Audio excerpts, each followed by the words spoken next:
Hello बच्चों, आइए चलिए सॉल्व करते हैं इस क्वेश्चन को।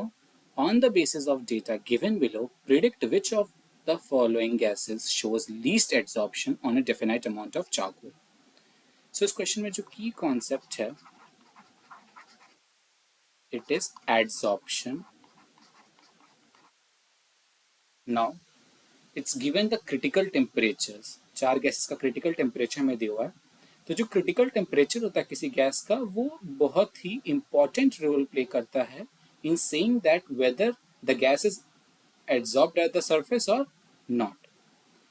अब जैसे जैसे हमारा क्रिटिकल टेम्परेचर इंक्रीज होगा, गैस की जो एबिलिटी होगी to adsorb on the surface of any material will also increase.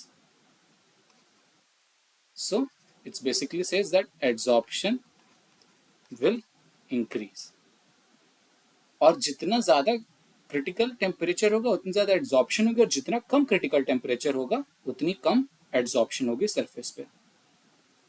Because जितना ज्यादा क्रिटिकल टेम्परेचर हो रहा है, इसका मतलब है कि attraction force between surface and gaseous molecule वो भी बढ़ रही है due to increase in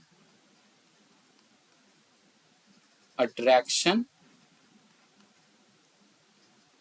between surface and the gaseous molecule। ये बहुत इंपॉर्टेंट चीज है ध्यान में रखने के लिए कि जो अट्रैक्शन है that plays a very major role. जितना ज्यादा अच्छे से वो बॉन्ड बना पाएगा with the surface, we can say वो ज्यादा अच्छे से एड्सॉर्ब हुआ। So from here we can say कि जिसका क्रिटिकल टेम्परेचर सबसे कम होगा उसका एड्सॉर्प्शन भी सबसे कम होगा। So as we can see that hydrogen is having the least critical temperature.